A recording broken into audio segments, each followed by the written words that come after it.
All right, here we are this morning talking about consistency and how something so simple can be so very difficult.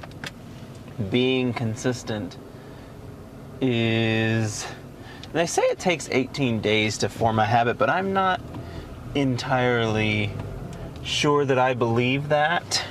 It feels like, because it's like when it's a habit that you don't do every day. So like if I go to the gym every Monday, Wednesday, Friday, does each of those days count as one day? So that's 3 days a week. And so if you talk about 18 days for a habit, what's 3 divided by 18? 3, 6, 9, 12, 15, 16, 17, 18, that's 6. So it takes 6 weeks of me doing that consistently to build the official habit. And I don't know, and maybe I'm looking at it too clinically, maybe it's not that black and white. It's not like, oh, you just do this thing a bunch and you build a habit with it. Like, maybe that's me not overthinking it, but thinking too much into it maybe. Because, like, obviously nothing's quite that clinically set, but it's at least a benchmark to go off of. Like, hey, I've done this 18 times now. I must be getting good at it, or I should be doing X and Y with it, or whatever. And so it's interesting to me to try and dissect that and figure out, okay, like, how do I actually set this pattern? Because I feel like I have hit the place where where am I trying to go with this? I've hit the place where I believe I've done something for the 18 days or for the allotted amount of time or for whatever it is. And I have not actually made a habit out of it. I'm still very much so easy to just dismiss it or whatever. And it's interesting to me because I, like for this, for example, these videos, I have made a video on the way to work and on the way home from work twice a day for a very long time. And there's still times where I get in the car and I just don't feel like it, or I just am not doing it, or whatever comes up, and it's not happening. And so it's interesting to me to look at that because it's like, okay, well, these habits happen, but I still, they happen, they form, the whole bit, but I still am finding reasons why not to do things. I'm passing someone right now that I work with, and I want to see if I can figure out who it is. I know who it is. I wonder what he's doing in town this early. It's like not even 7 o'clock. Anyway, yeah. So it's just interesting because it's like I've done this twice a day for weeks upon weeks upon weeks upon weeks, and still I can convince myself to just not when I don't want to. And I guess that's maybe just goes to the power of one's mind as an overall concept, because, like, and I keep saying it's just because these 2 weeks have been particularly rough, but I'm sure there's a bit more that goes into it than that. But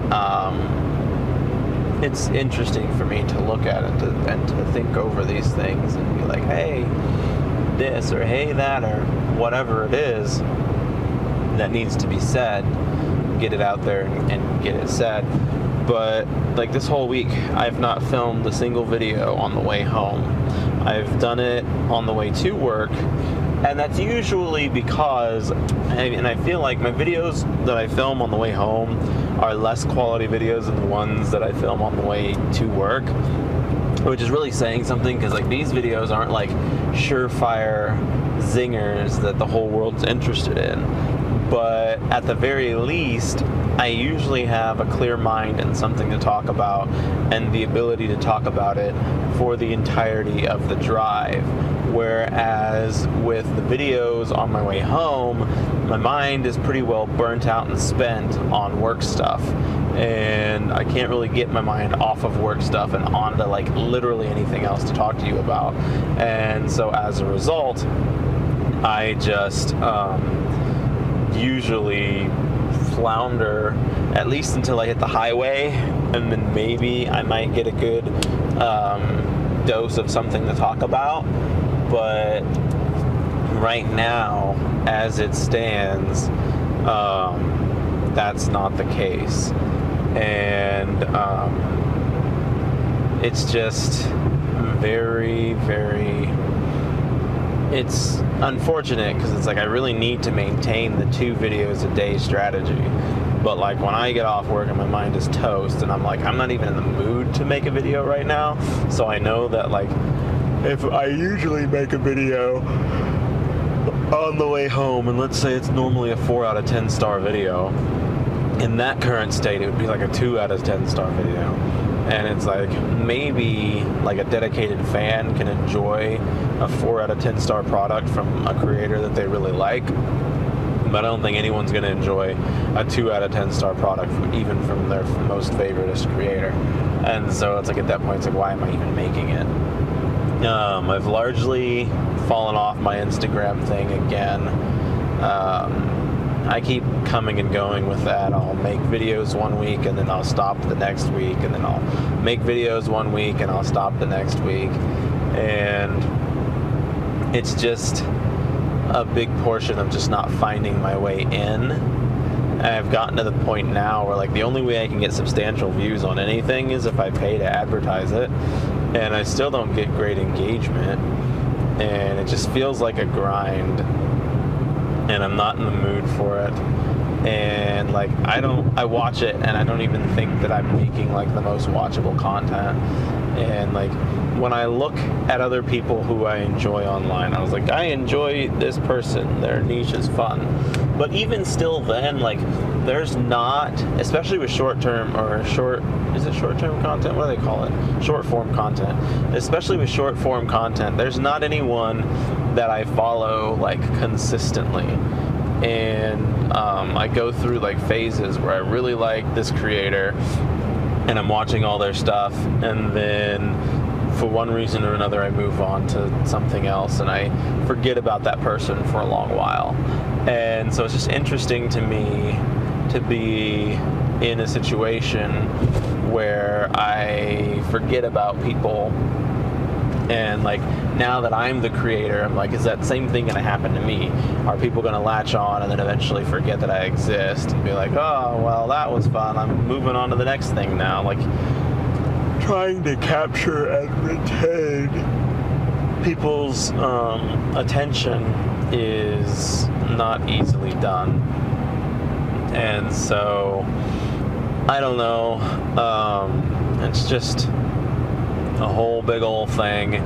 Like I said, I'm really hoping that I can just stick with Compression Man and make that my thing, and that I can find my audience of people who enjoy that kind of content.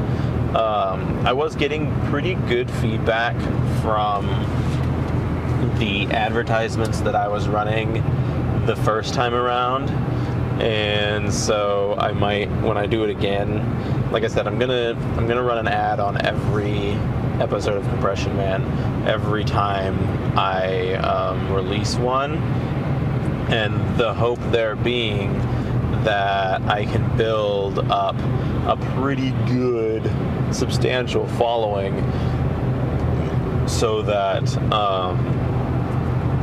I can where am I trying to go with this? Just build a substantial following so that I can just start gaining some traction there. But like a lot of that is going to have to be like just putting out content. The bigger your backlog is, the better your luck is of people being able to or willing to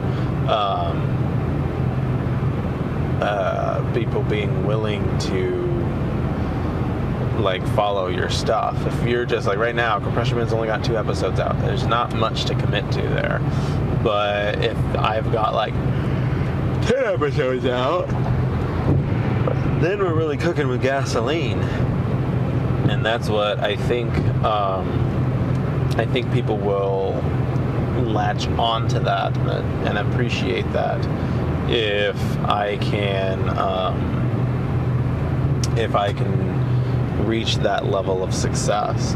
So I'm thinking maybe this time next year I might start seeing some like serious fans pop up, because by the end of this year I'll have 5 episodes. That's the goal. By the end of this year I'll be 5 episodes deep with Compression Man, and then which means by the end of next year I could be potentially 10 episodes deep and wrapping up the first season.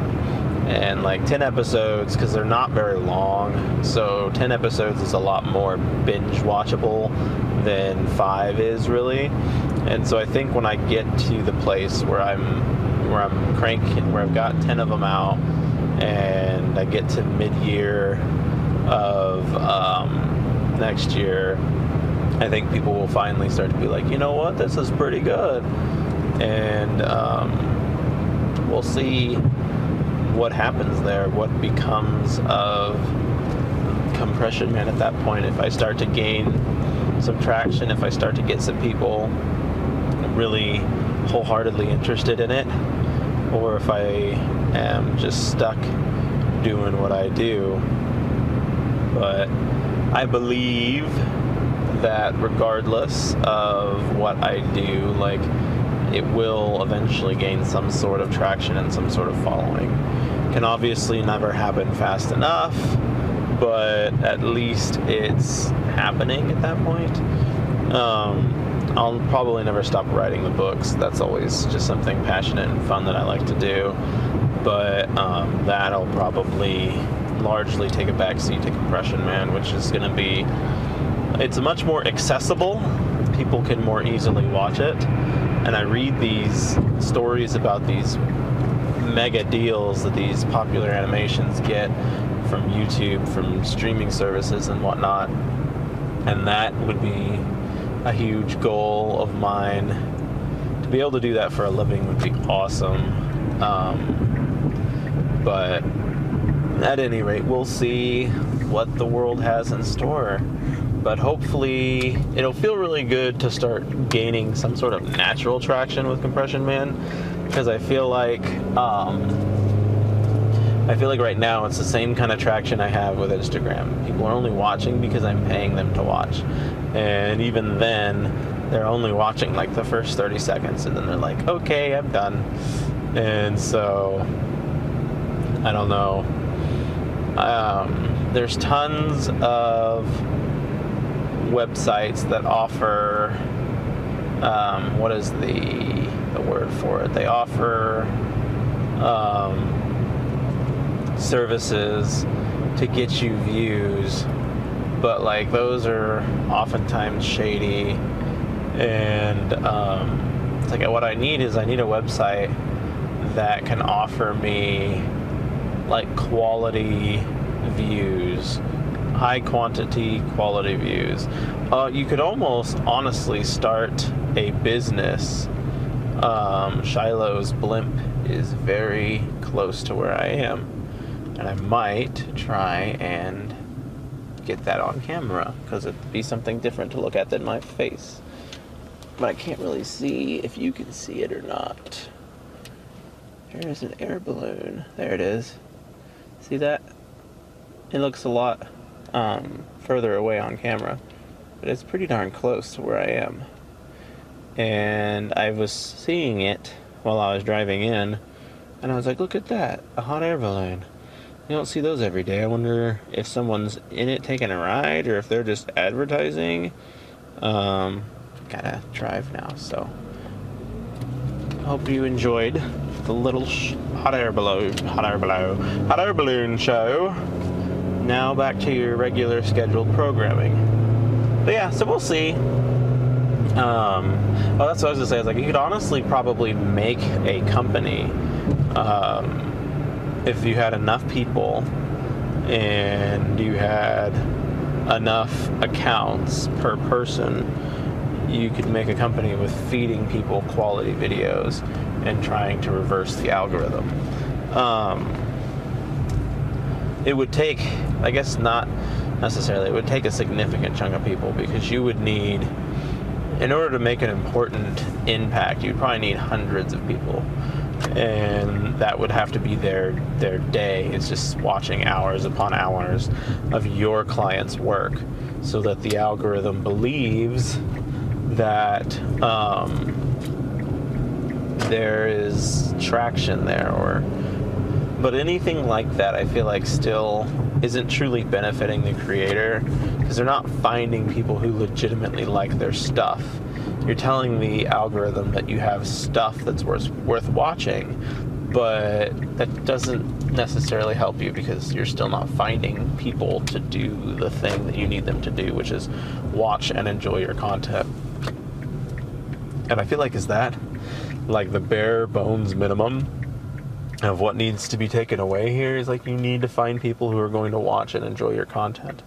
And if you haven't got that, if you haven't got those people, then you have nothing.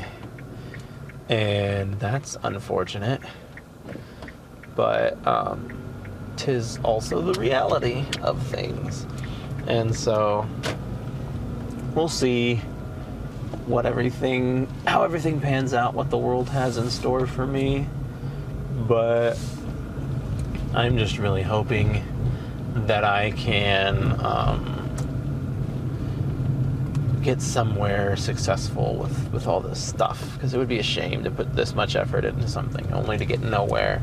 And then, of course, like, I'm thinking about going down the route of children next year, and there's always that, like, oh, how is that gonna affect my ability to be productive? I have no idea, but we'll soon find out. But if I at least have a good pattern set up with Compression Man, a good cadence, then that shouldn't interfere it so much so that I can't do anything.